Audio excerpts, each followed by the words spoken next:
ಶ್ರೀರಾಮಚಂದ್ರರು ಮಾಯಾಮೃಗದ ಹಿಂದೆ ಹೋಗಿದ್ದಾರೆ.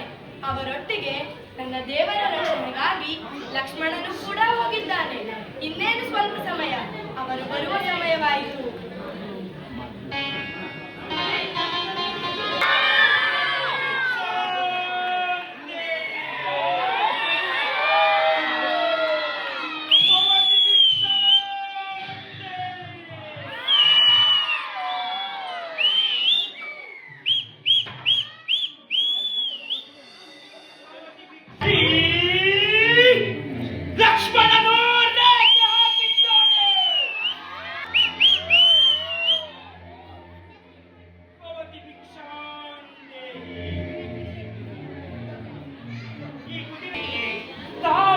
ಹೂಗಳ ಚಲುವಾದ ಮಾಲೆಯನ್ನ ಧರಿಸಿದವಳೆ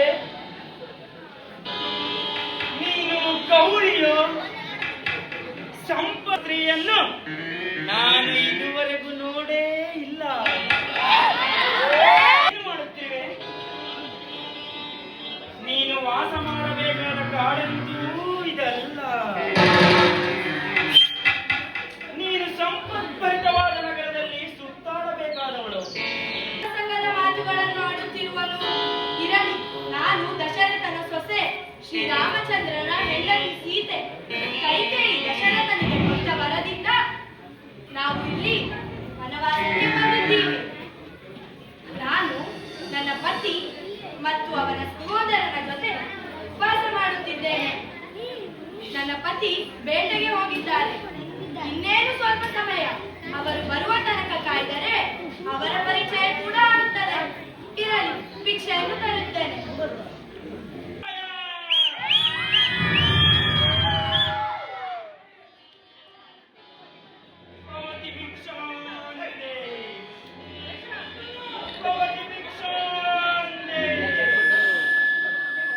ಅದು ಇರಲಿ, ನೀವು ಈ ಕಾಡಲ್ಲಿ ಏಕಾಂಗಿಯಾಗಿ ಸಂಚಾರ ಮಾಡುತ್ತಿರುವಿರಲ್ಲ, ನೀವ್ಯಾರು? ಯಾವ ಗೋತ್ರ? ಯಾರ ಶಿಷ್ಯ?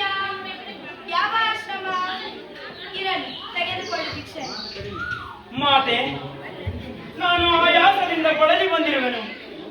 ನೀವೇ ಮುಂದೆ ಬಂದು ಭಿಕ್ಷೆಯನ್ನು ನೀಡಿ. ಹಾ, ಸರಿ.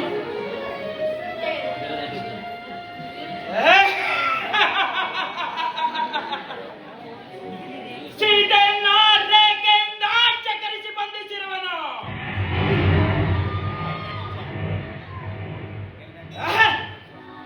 ನಾನು ಯಾರ?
ಬಂದಿತ್ತು.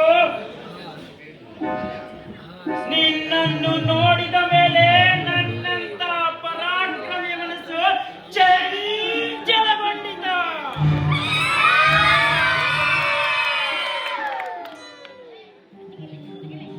ನಿನ್ನನ್ನು ನೋಡಿದ ಮೇಲೆ ನನ್ನ ಅಂತಃಪುರದ ಎಲ್ಲ ರಾಣಿಯರು ಅವರ ಕಾಂತಿಯನ್ನ ಕಳೆದುಕೊಂಡ ಹಾಗಿದೆ. ಅವರ ಮೇಲಿನ ಮೋಹ ನನಗೆ ಕಡಿಮೆಯಾಗುತ್ತಿದೆ. ಹೇ ಸುಂದರಿ, ನಿನ್ನ ಕಾಂತಿ ಸೌಂದರ್ಯದ ಮುಂದೆ ನನ್ನ ಅಂತಃಪುರದ ಎಲ್ಲ ಸುಂದರರು ನಿನ್ನ ಕಾಲಿಗೆ ಧೂಳಿಗೆ ಸಮನಲ್ಲ.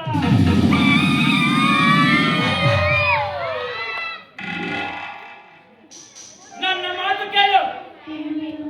ಈ ಕಾಡಲ್ಲೇ ವಾಸಿಸುವುದು ಬೇಡ. ನಿನ್ನ ಪ್ರಧಾನ ರಾಣಿಯನ್ನಾಗಿ ಮಾಡುವೆನು. ನನ್ನ ಅಂತಃಪುರಕ್ಕೆ ಬಂದವಳು ಲಂಕಾ ನಾಮ ಸಮುದ್ರಸ್ಯ ಮಧ್ಯೆ ಮಮಾಪುರೇ ಸಾಗರೇಣ ಪರಿಶ್ಚಿತ್ತ ನಿರ್ಮಿಷ್ಟ ಗಿರಿಮೂರ್ತಿನೇ. ನನಗೆ ಲಂಕಾ ಎಂಬ ಮಹಾರಾಜ್ಯವಿದೆ. ಸಮಸ್ತ ಸಾಗರದಿಂದ ಸುಂದರ ಪಟ್ಟಣವಿದೆ. ಅಲ್ಲಿ ನೀನು ಸುಖವಾಗಿರಬಹುದು. ಹೇ ಜನಕೆ, ನೀನು ನನ್ನ ಹೆಂಡತಿಯಾದರೆ ಪಂಚದಾಸ್ಯ ಸಹಸ್ರಾಣಿ ಸರ್ವಾಭರಣಭೂಷಿತರಾದ 5,000 ಸುಂದರಿಯರನ್ನು ನಿನ್ನ ಸೇವಕಿಯರನ್ನಾಗಿ ಮಾಡುವೆನು. ನಿನ್ನ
ಎಂದುಕೋ. ತಡ ಮಾಡಬೇಡ, ನಿರಾಕರಿಸಬೇಡ, ಬಂದು ಬಿಡ ನನ್ನ ಜೊತೆ. ಸಾಧ್ಯವಿಲ್ಲ, ಇಲ್ಲ ಇಲ್ಲ, ನನ್ನ ಮೊದಲು ಇಲ್ಲಿಂದ.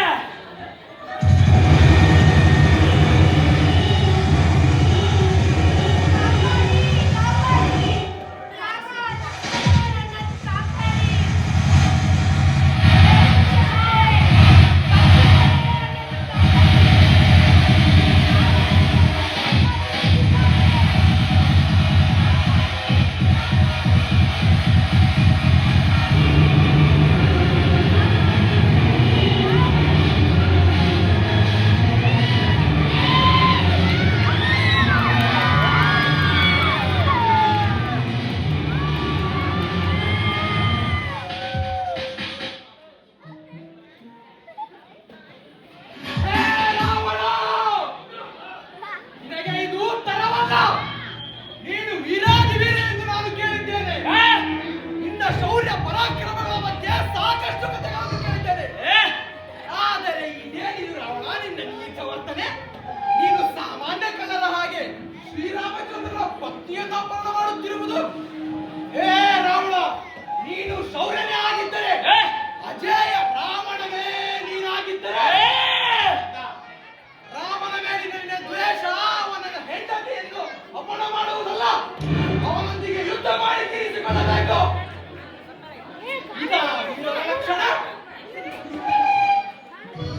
ಹೇ ರಾವಣ, ನಿನ್ನ ಈ ನೀಚ ವರ್ತನೆಯನ್ನು ಕಂಡು ಜಗತ್ತು ಖಂಡಿತ ನಗುತ್ತದೆ. ರಾವಣ, ಖಂಡಿತ ನಗುತ್ತದೆ. ನೀನೆಂಥ ರಾವಣೇಂದ್ರ, ನೀನೆಂಥ ಪರಾಕ್ರಮಿ, ನೀನೆಂಥ ರಾವಣೇಂದ್ರ. ಕಾಲವಿರಲಿ ಧರ್ಮಕ್ಕೆ. ಹೇ ದಶಕಂಠ, ಸೀತೆಯನ್ನು ಬಿಟ್ಟು ಬಿಡು. ಇದು ನಿನಗೆ ಶೋಭೆ ಇಲ್ಲ. ಹೇ ರಾವಣ, ನಾನು ವೃದ್ಧನಾದರೂ ಪರವಾಗಿಲ್ಲ, ನಿನ್ನೊಂದಿಗೆ ಯುದ್ಧ ಮಾಡಿಯೇ ತೀರುತ್ತೇನೆ ರಾವಣ. ಹೇ ರಾವಣ, ಬಿಟ್ಟು ಬಿಡು ಸೀತೆಯನ್ನು. ಬಿಟ್ಟು ಕೊಡುವ ಮಾತೇ ಇಲ್ಲ. ಹೇ ಮುದಿ ಜಟಾಯು, ಸಿದ್ಧನಾಗು ಯುದ್ಧಕ್ಕೆ. ನಡೆ, ಯುದ್ಧ ಮಾಡೋಣ.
ಜಾನಕಿ, ವೈದೇಹಿ, ಸೀತೆ, ಸೀತೆ,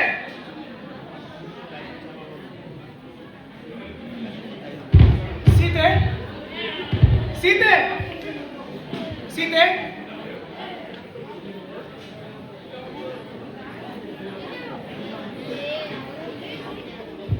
ಯಾರೋ ಅಪಹರಿಸಿದ್ದಾರೆ.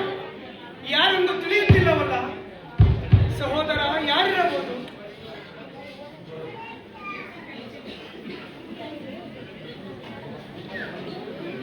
ಇಲ್ಲಿ ಯಾವುದೋ ಪಕ್ಷಿ ಕುಳಿತಿದೆ. ಅದೇನಾದರೂ ನನ್ನ ಮಾತೆಯನ್ನು ನುಂಗಿರಬಹುದೇ? ಅಪ್ಪಣೆ ಕೊಡು, ಅದನ್ನು ಈಗಲೇ ಸಂಬಂಧಿಸಿ ಬಗೆದು ನೋಡುವನು. ಬೇಡ ಸಹೋದರ, ಬೇಡ.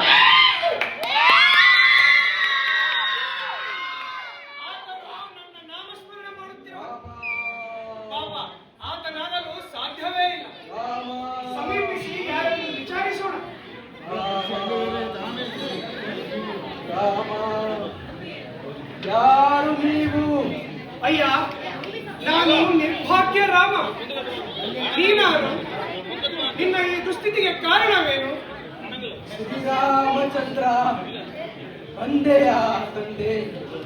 ನಾನು ನಿನ್ನ ತಂದೆ ದಶರಥ ಮಹಾರಾಜನ ಸ್ನೇಹಿತನು. ನನ್ನ ಹೆಸರು ಜಟಾಯು.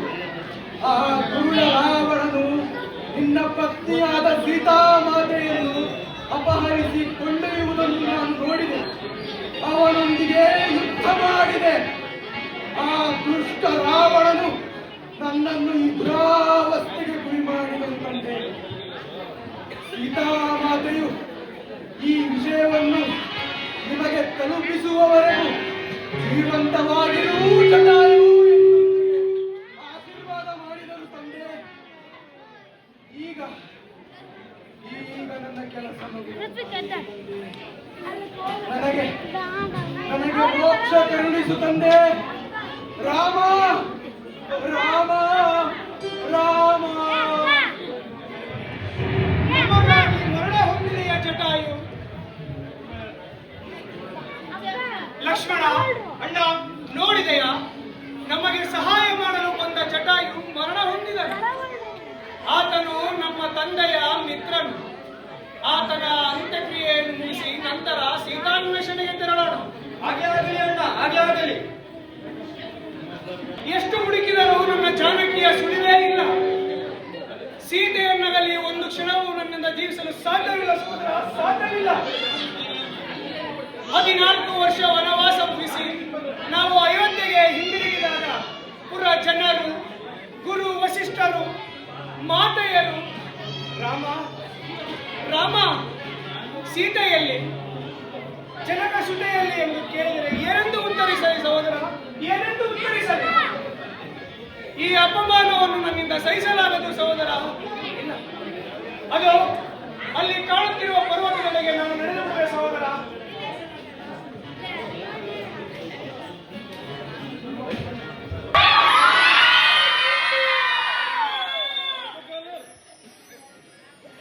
ಇಲ್ಲ ಇಲ್ಲ, ನೀವು ಹೋಗುವುದಾದರೆ ನಿಮ್ಮೊಟ್ಟಿಗೆ ನಾನು ಬಂದು ಬಿಡುವೆ, ನಾನು ಬಂದು ಬಿಡುವೆ.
ಬೇಗನೆ ಇತ್ತ ಬನ್ನಿ, ಇತ್ತ ಬನ್ನಿ.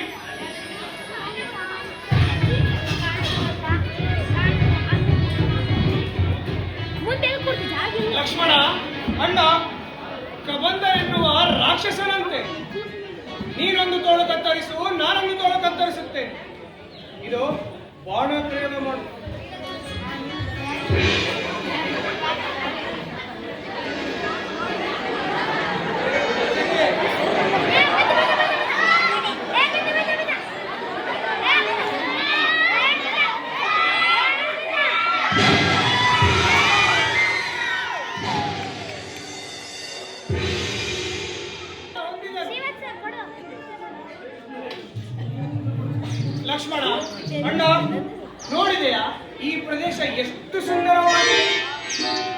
ಸ್ವಲ್ಪ ಹೊತ್ತು ಇಲ್ಲಿಯೇ ವಿಶ್ರಾಂತಿಸಿ ನಂತರ ಸೀತಾನ್ವೇಷಣೆಗೆ ತೆರಳೋಣ. ಹಾಗೆ ಆಗಲಿ ಅಣ್ಣ, ಹಾಗೆ ಆಗಲಿ. ಮಾತೆಯ ಅಗಲಿಕೆಯ ಮಧ್ಯೆ ಈ ಸುಂದರ ಪ್ರದೇಶದಲ್ಲಿ ನಮಗೆ ಶಾಂತಿ ಸಂತೋಷ ಸಿಗುವುದಾದರೆ ಇಲ್ಲೇ ಸ್ವಲ್ಪ ಹೊತ್ತು ವಿಶ್ರಾಂತಿಸಿ ಮುಂದಕ್ಕೆ ಹೋಗೋಣ, ಮುಂದಕ್ಕೆ ಹೋಗೋಣ. ಪರಮಾಶ್ಚರ್ಯ, ಇವರುಗಳಿಂದ ಕಬಂಧರ ಶಾಪ ವಿಮೋಚನೆ ಎಂದರೆ ಇವರು ಸಾಮಾನ್ಯದವರಲ್ಲ, ಮಹಾನುಭಾವರೇ ಆಗಿರಬೇಕು. ಷೋಡಶ ಕಲೆಗಳಿಂದಲೂ ದೀರ್ಘ ಬಾಹುಗಳಿಂದಲೂ ಕೂಡಿದಂತಹ ಇವರುಗಳನ್ನ ರಾಜಪುತ್ರರೆಂದುಕೊಳ್ಳೋಣವೇ, ಇಲ್ಲವೇ ಜಟಾಧಾರಿಗಳಾಗಿರುವುದರಿಂದ ಇವರುಗಳನ್ನ ಋಷಿಕುಮಾರರೆಂದುಕೊಳ್ಳೋಣವೇ? ರಜತಗಿರಿಯ ಒಡೆಯನಾಗಿ ರಂಜಿತ ಕಾಯನಾಗಿ ರಾರಾಜಿಸುವಂತಹ ರಾಜಶೇಖರನೇ, ಇಲ್ಲವೇ ಧರೆಯನ್ನು ಉತ್ತರಿಸಲು ಬಂದಂತಹ ಆ ಪರಮಪಾವನೇ ಗಂಗೆಯೂ ತಾನಿಲ್ಲ ಅಂದ ಮೇಲೆ ಈತ ಗಂಗಾಧರನು ಅಂತ. ಈತ ನಾರಾಜ, ಈತನನ್ನು ನೋಡಿದೆಯಾ? ಅದು ಸರಿ. ಆತನ ಕಿವಿಯಲ್ಲಿ ರಾರಾಜಿಸುತ್ತಿರುವ ಕರ್ಣಕುಂಡಲವನ್ನು ನೋಡಿದೆಯಾ? ಕೋಟು ಸೂರ್ಯ ಪ್ರಕಾಶದಂತೆ ರಾರಾಜಿಸುತ್ತಿದೆ. ಕುಂಡಲಗಳು ಯಾರಿಗೂ ಅಷ್ಟು ಸಾಮಾನ್ಯವಾಗಿ ಗೋಚರಿಸುವುದಿಲ್ಲ. ನನ್ನ ತಾಯಿ ಅಂಜನಾದೇವಿ ಹೇಳಿದಂತೆ, ಮಗು ಮಾರುತಿ, ಈ ನನ್ನ ಕರ್ಣಕುಂಡಲಗಳು ಯಾರ ಕಣ್ಣಿಗೆ ಗೋಚರಿಸುತ್ತವೆಯೋ ಆತನೇ ಯಾರೂ ಅಲ್ಲ, ಆತನೇ ಮಾನವ ಅವತಾರಿ ಎನ್ನುವಂತಹ ಶ್ರೀರಾಮಚಂದ್ರ ಅಂತ ಹೇಳಿದ್ದರು. ಇರಲಿ, ಇವರು ಅವರೇ ಆಗಿದ್ದ ಪಕ್ಷದಲ್ಲಿ ಅವರ ಪಾದ ಸೇವೆಯನ್ನು ಮಾಡಿ ಕೃತಾರ್ಥರಾಗೋದು. ನೀವೇನಂತೆ?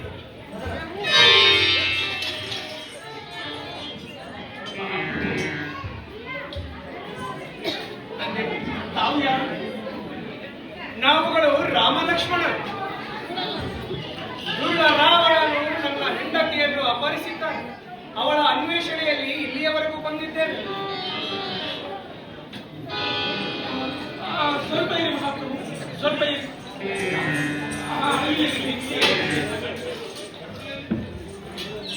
ನಮಗೆ ಇದೇ ಅರಣ್ಯ ಮಾರ್ಗದಲ್ಲಿ ಹೋಗುವಾಗ ಈ ಆಭರಣಗಳು ಇವು ತಾಯಿ ಸೀತಾಮತೆಯಿದ್ದ ಅಂತ ತಾವು ಪತ್ತೆ ಹಚ್ಚುವಂದಿರ ಮಹಾಪ್ರಭು? ಹೌದು. ಅಕಟಕಟ ಅಕಟಕಟ, ಇದು ನನ್ನ ಸೀತೆಯಂತೆ ಆಭರಣ, ಇದು ನನ್ನ ಸೀತೆಯಂತೆ. ಅದು ಸರಿ. ಆರಾಧನೆಯನ್ನು ಮಾಡಿ ಸೀತಾಮಾತೆಯ ಸುಳಿವನ್ನ ನಾನು ಪತ್ತೆ ಹಚ್ಚುತ್ತೇನೆ.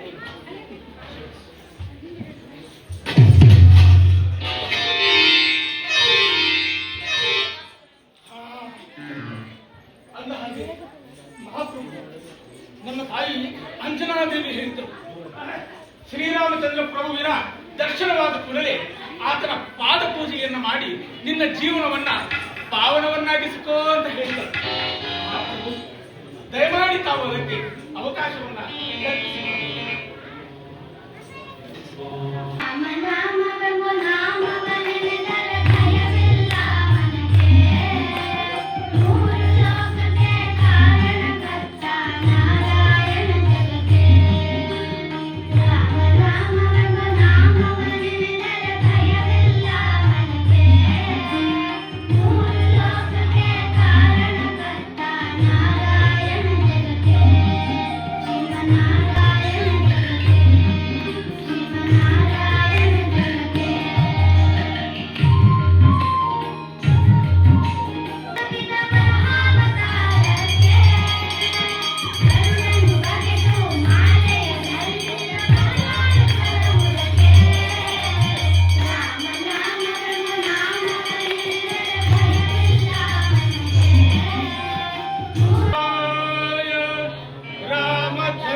ಕೇಸರಿ ಎಂಬ ಕಪಿಕುಲದ ಧರ್ಮಾಧ್ಯಕ್ಷರ ಪತ್ನಿಯಾದಂತಹ ಅಂಜನಾದೇವಿಯ ಗರ್ಭಾಂಬುದಿಯಲ್ಲಿ ಈಶ್ವರ ಪ್ರೀತ ವಾಯುದೇವರ ವರಪ್ರಸಾದದಲ್ಲಿ ಜನಿಸಿದ ನನ್ನನ್ನ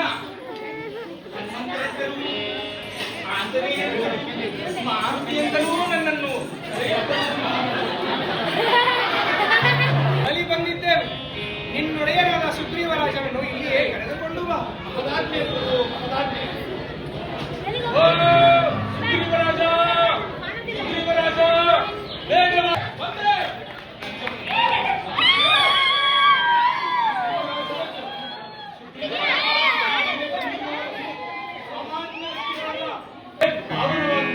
ಹಾಗೆ ಆಗಲಿ ಮಾರುತಿ, ಹಾಗೆ ಆಗಲಿ.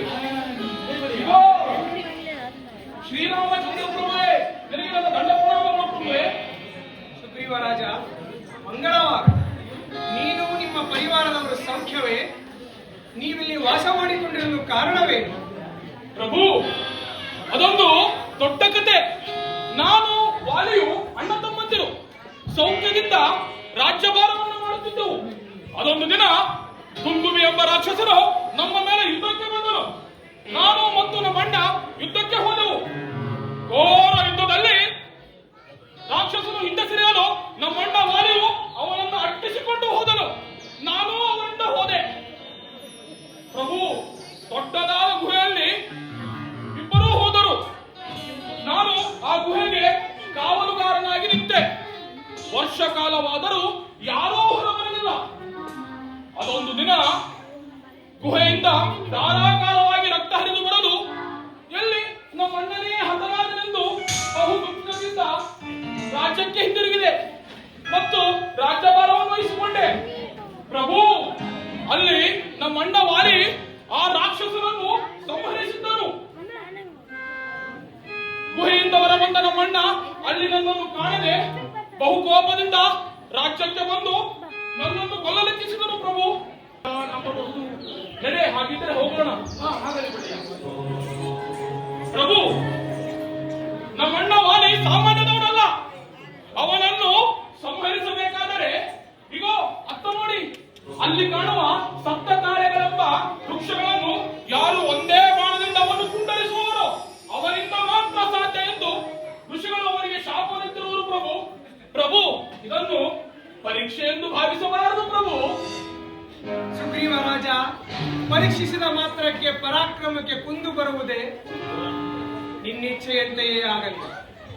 ನಿನ್ನ ಸಂಶಯವನ್ನು ಹೋಗಲಾಡಿಸಲು ಇದು ಬಾಣ ಪ್ರಯೋಗ ಮಾಡುವುದು.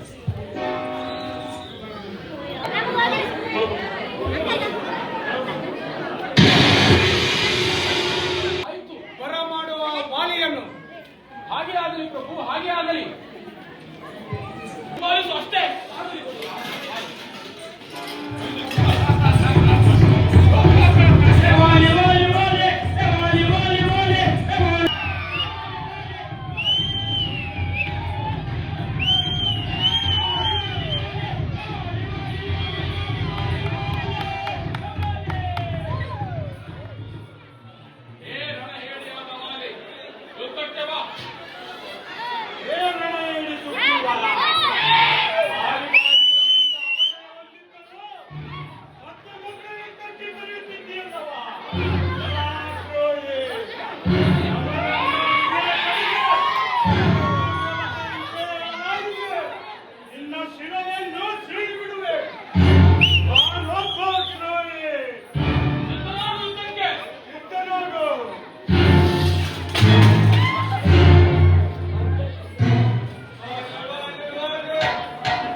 ಕ್ಷಮಿಸು ಅಣ್ಣ, ಕ್ಷಮಿಸು.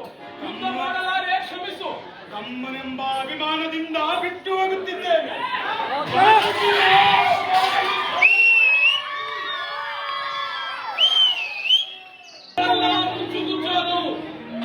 ನನಗೆ ರಾಜ್ಯವೂ ಬೇಡ, ಹೆಂಡತಿಯೂ ಬೇಡ. ಪ್ರಭು,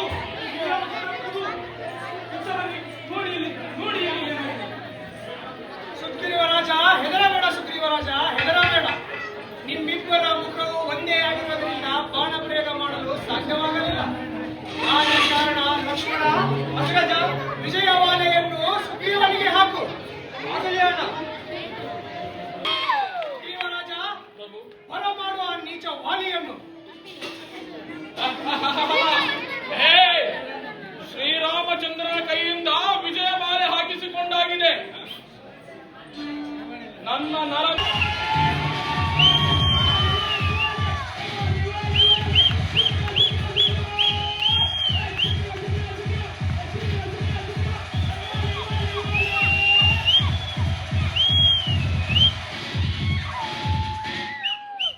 ಬರೆಯುತ್ತಿದ್ದೀಯಲ್ಲವಾ? ಯಾರು ನಿಂದೆ ಸಹಾಯ ಮಾಡುವರು, ಮೊದಲು ಅವರನ್ನಿಟ್ಟರೆ ಆಮೇಲೆ ನಿನ್ನ ಜೊತೆ ಯುದ್ಧ. ಏ ನರ ಹೇಳಿ ವಾಲಿ, ನನ್ನ ರಾಜ್ಯವನ್ನು ಕಬಳಿಸುವುದಲ್ಲದೆ ನನ್ನ ಹೆಂಡತಿಯನ್ನು ಸೆರೆ ಮಾಡಿದ್ದೀಯ. ನಿನಗೆ ಧೈರ್ಯವಿದ್ದರೆ, ನಿನಗೆ ನಾಚಿಕೆ ಎಂಬುದಿದ್ದರೆ ನನ್ನೊಡನೆ ಮೊದಲು ಯುದ್ಧ ಮಾಡು. ಹಾಗಾದರೆ ಸಿದ್ಧನಾಗು ಮಲ್ಲ ಇದ್ದರೆ. ಎಚ್ಚರಾಗು.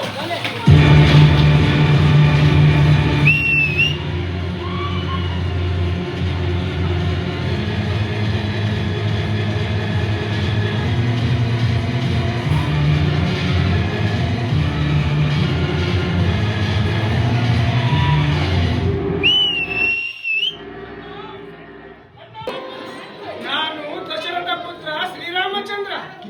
ಮನೆಯಲ್ಲಿ ನಿಂತು ಬಾಣ ಪ್ರಯೋಗ ಮಾಡಲು ಕಾರಣವೇನು? ನೀನು ನಿನ್ನ ತಮ್ಮನ ಹೆಂಡತಿಯನ್ನು ಅಪಹರಿಸಿದ್ದಕ್ಕಾಗಿ, ಭ್ರಾತೃದ್ರೋಹ ಮಾಡಿದ್ದಕ್ಕಾಗಿ ನಿನ್ನ ಮುಖ ನೋಡಬಾರದೆಂದು ಮನೆಯಲ್ಲಿ ನಿಂತು ಬಾಣ ಪ್ರಯೋಗಿಸಬೇಕಾಯಿತು. ಇಲ್ಲ ಪ್ರಭು, ಇಲ್ಲ. ನನ್ನಿಂದ ಕ್ಷಮೆ ಇರಲಿ. ಅದು ಸರಿ, ಸುಗ್ರೀವನ ಜೊತೆ ಸ್ನೇಹ ಮಾಡಿದ್ದು ಕಾರಣವೇನು? ದುರ್ಗರಾದ ರಾವಣನು ನನ್ನ ಹೆಂಡತಿಯನ್ನು ಅಪಹರಿಸಿದ್ದಾನೆ. ಸುಗ್ರೀವ ರಾಜನು ಸೀತಾನ್ವೇಷಣೆಯಲ್ಲಿ ಸಹಾಯಕನಾಗಿರುವುದರಿಂದ ಆತನ ಸಹಾಯ ಬೆಳೆಸಬೇಕಾಯಿತು. ಈ ಕಾರ್ಯವು ಸುಗ್ರೀವನಿಂದ ಸಾಧ್ಯವೇ? ಮೊದಲೇ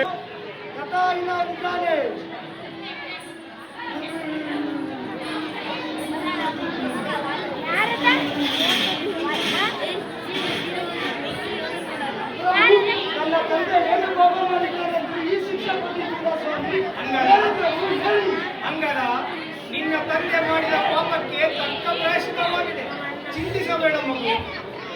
ಸುಗ್ರೀವರಾಜ ಈತನನ್ನು ಕರೆದುಕೊಂಡು ಹೋಗಿ ಸಮಾಧಾನ ಮಾಡಿ, ಹಾಗೆ ನಿಮ್ಮ ಅಣ್ಣ ವಾಲಿಯ ಅಂತ್ಯಕ್ರಿಯೆಯನ್ನು ಮಾಡಿ. ಜಾನಕಿ ಎಲ್ಲಿರುವೆ? ಜಾನಕಿ, ಮನೋಹರಿ ಎಲ್ಲಿದ್ದೀಯ? ಸೀತೆ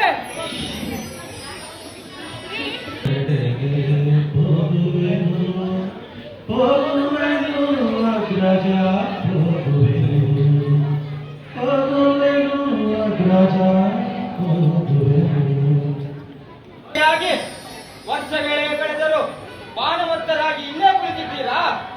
ಇಡೀ ಕಿಷ್ಕಿಂಧೆಯನ್ನು ಈಗಲೇ ಸುಟ್ಟು ಬಿಡುವೆ. ಶಾಂತರಾಗಿ ಪ್ರಭು, ಶಾಂತರಾಗಿ. ಮಳೆಗಾಲ ಇದ್ದ ಕಾರಣ ಕಪಿಸೇನೆಯನ್ನು ಒಟ್ಟುಗೂಡಿಸಲು ಸಾಧ್ಯವಾಗಲಿಲ್ಲ. ಮನ್ನಿಸು ಪ್ರಭು, ಮನ್ನಿಸು. ಅಂಗದ, ನಿನ್ನ ಚಿಕ್ಕಪ್ಪನಿಗೆ ನಾಚಿಕೆಯಾಗಿ ನಿನ್ನನ್ನು ಕಳಿಸಿದನ. ವಾಲಿಗೆ ಆದ ಸಂಸ್ಕಾರವು ಇಡೀ ಕಿಷ್ಕಿಂಧೆಗೆ ಆಗುವುದು. ಜಾಗೃತರಾಗಿ ಈ ಕೂಡಲೇ ಅಗ್ರಜನಿಗೆ ನಿಮ್ಮ ಸೇನೆಯನ್ನು ಕರೆದುಕೊಂಡು ಬನ್ನಿ. ಹಾಗೆಯೇ ಜಾನಕಿ ಎಲ್ಲಿದ್ದೀಯ? ಮನೋಹರಿ, ನನ್ನೊಂದಿಗೆ ಒಂದು ಮಾತನಾದರೂ ಆಡಲಾರೆಯ? ಜಾನಕಿ ಎಲ್ಲಿದ್ದೀಯ? ಜಾನಕಿ ಎಲ್ಲಿದ್ದೀಯ?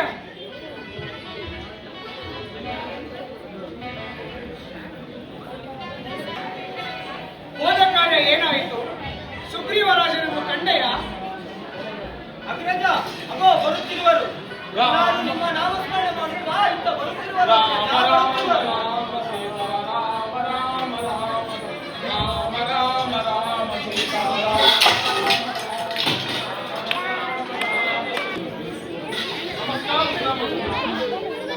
ಸೀತಾಮಾತೆಯ ಶೋಧನೆಗಾಗಿ ದಕ್ಷಿಣಾಭಿಮುಖವಾಗಿ ಹೊರಡಿ.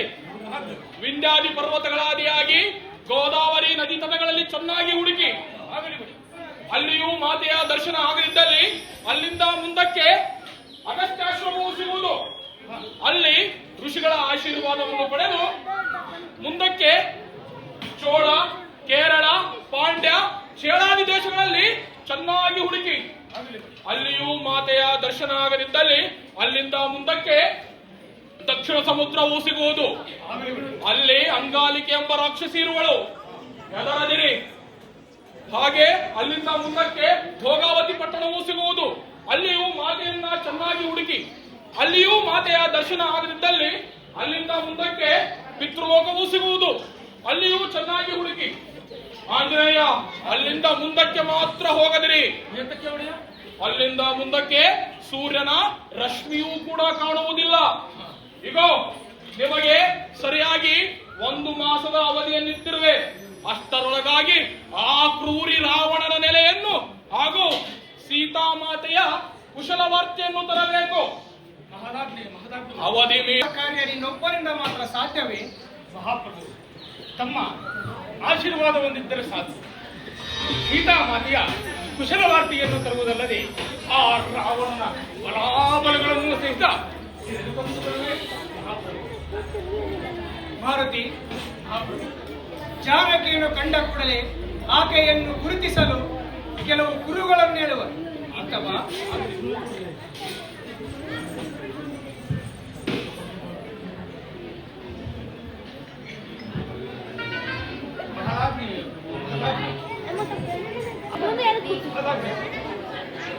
ಆಂಜನೇಯ,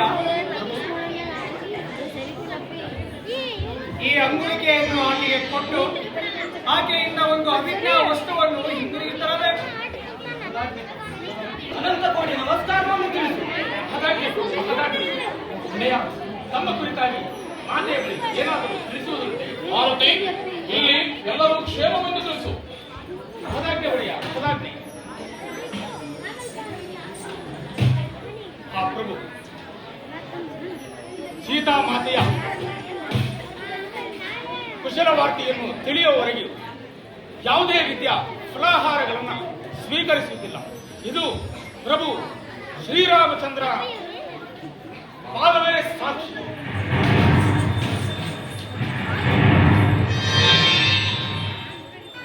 ಸಮುದ್ರ ಉಲ್ಲಂಘನಾ ಕಾರ್ಯದಲ್ಲಿ ಅಡ್ಡಲಾದ ಮೈನಿಕಾ ಪರ್ವತವನ್ನ ತಿರಸ್ಕರಿಸಿ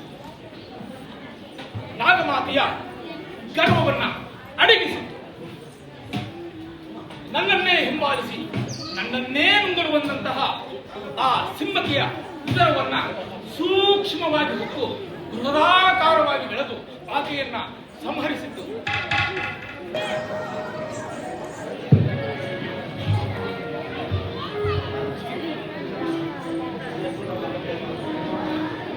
ಈ ಅದ್ಭುತವಾದ ಕಪ್ಪೆ ಯಾರಾಗಿರಬಹುದು? ಆ ರಾಕ್ಷಸರ ಮಾಯವಾಗಿರಬಹುದೇ?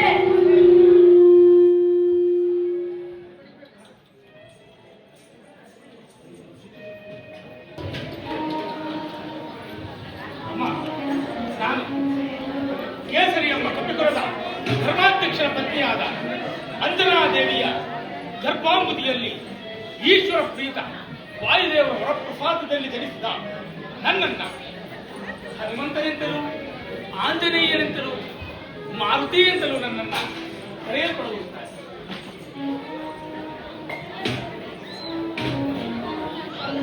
ಎನ್ನೊಡೆಯನಾದಂತಹ ಸುಗ್ರೀವರಾಜನಿಂದ ನೇಮಕಗೊಂಡು ಸೀತಾಮಾತೆಯ ಅನ್ವೇಷಣೆಯಲ್ಲಿ ತೊಡಗಿದಂತಹ ಆ ಶ್ರೀರಾಮ ಹುಂಟ, ಶ್ರೀರಾಮನ ದೂತ ಆಂಜನೇಯ ಬೇರೆ ಯಾರಲ್ಲ ತಾಯಿ, ಅದು ನಾನೇ.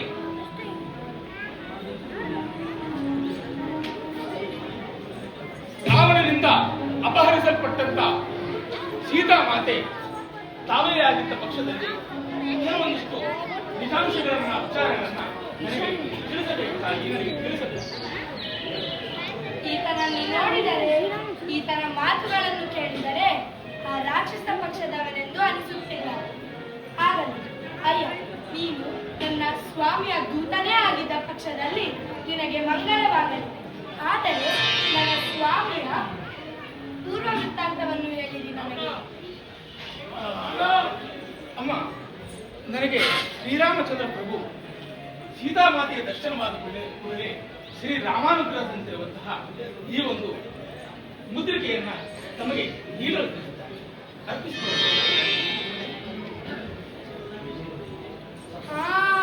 ಹೌದು ಹೌದು, ಇದು ನನ್ನ ಸ್ವಾಮಿಯ ಘನಮುದ್ರಿಕೆ. ಈಗ ನನ್ನ ನನ್ನ ಬಾಳಿಗೆ ಸೂರ್ಯೋದಯವಾಯಿತು. ಅಯ್ಯ, ನಿನಗೆ ಮಂಗಳವಾಗಲಿ ಆಂಜನೇಯ, ನಿನಗೆ ಮಂಗಳವಾಗಲಿ. ಧನ್ಯೋಸ್ಮಿ ತಾಯಿ, ಧನ್ಯೋಸ್ಮಿ ತಾಯಿ. ಅಂದ ಹಾಗೆ ಸೀತಾಮಾತೆಯನ್ನ ಭೇಟಿಯಾಗಿರುವುದಕ್ಕೆ ಏನಾದರೂ ಒಂದು ಅಗತ್ಯವಾದಂತಹ ವಸ್ತುವನ್ನ ನನಗೆ ನೀಡಬಹುದು ತಾಯಿ. ಮರೆತಿದ್ದೆ, ತೆಗೆದುಕೊಯ್ದನ್ನು ಜಾಗ್ರತವಾಗಿ ಒಳಗೆ. ಧನ್ಯೋಸ್ಮಿ ತಾಯಿ, ಧನ್ಯೋಸ್ಮಿ.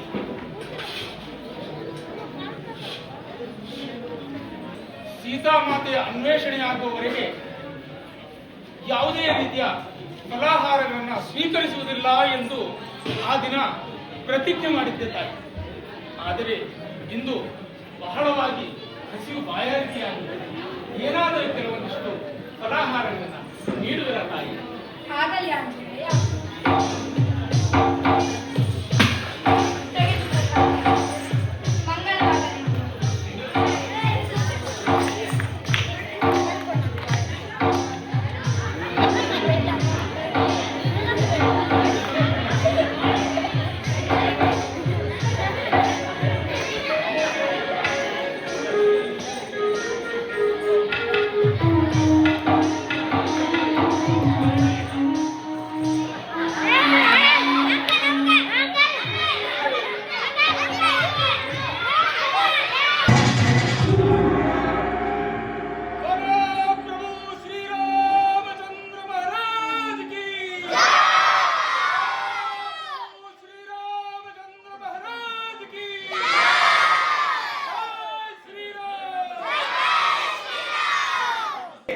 ಏನೆಂದಳು ನನ್ನ ಸೀತೆ?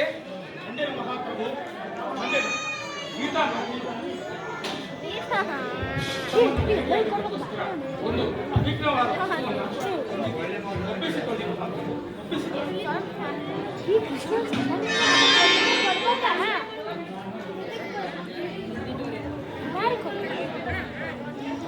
ಹೌದು, ನಿಜ. ನಾನೆಂದಿಗೂ ನನ್ನ ಮಾತೆಯ ಪಾದವನ್ನು ಬಿಟ್ಟು ಬೇರೆಯನ್ನು ನೋಡಿದ ಕಾರಣ, ಬರೀ ಆಕೆಯ ಮುಖವನ್ನು ನೋಡಿದ್ದ ಕಾರಣ ಈ ಕಾಲುಂಗರ ನನ್ನ ಮಾತೆಯಂತೆ.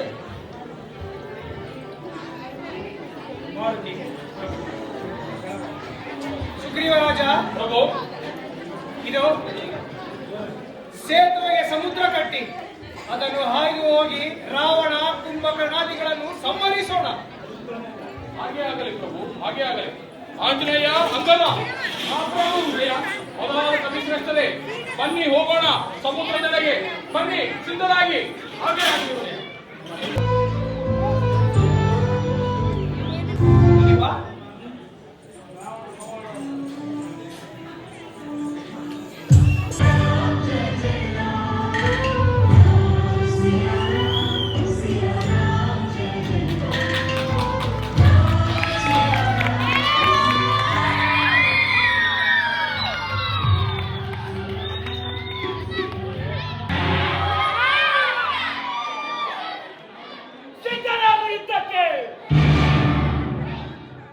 ರಾವಣ, ಈಗಲೂ ನಿನಗೊಂದು ಅವಕಾಶ ನೀಡು.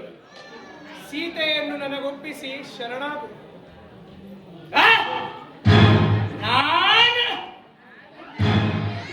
ನಾನು ಆ ಸೀತೆಯನ್ನು ಒಪ್ಪಿಸಿ ಶರಣಾಗಬೇಕೆ?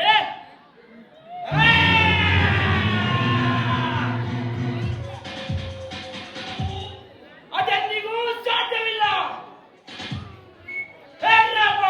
ಸಿದ್ಧನಾಗು ಯುದ್ಧಕ್ಕೆ. ಸಿದ್ಧನಾಗು ರಾವಣ, ಮರಣಕ್ಕೆ ಸಿದ್ಧನಾಗು.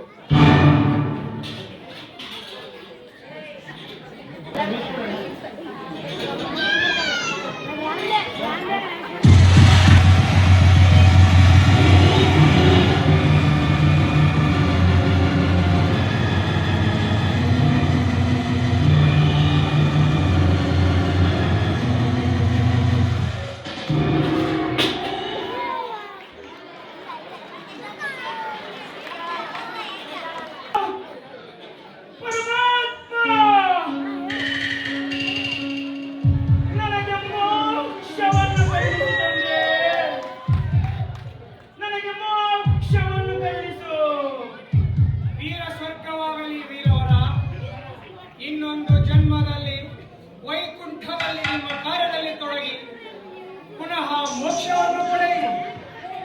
ಧನ್ಯೋಸ್ಮಿ ಧನ್ಯೋಸ್ಮಿ ಧನ್ಯೋಸ್ಮಿ.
विजय गाथा दिव्य भौमायोध्याधिदैवत सिंहासनाधिरूढा धार्मिक राजवंश सर्वजन सम्मानिता त्रेतायुग प्रवर्तिता अविकल बहु सुवर्ण हयवख सहस्र निर्वहन निर्गन्थित निज वर्णाश्रम धर्म सनातन गतिदान दर्शित नित्य निस्सीम वैभव भारत देश आत्मस्वरूप पट्टाभिरामचंद्र महाराज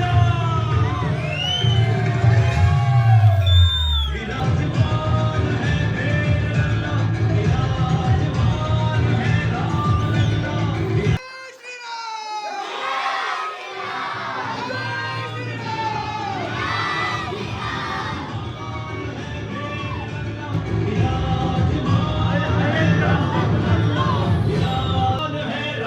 लल्ला।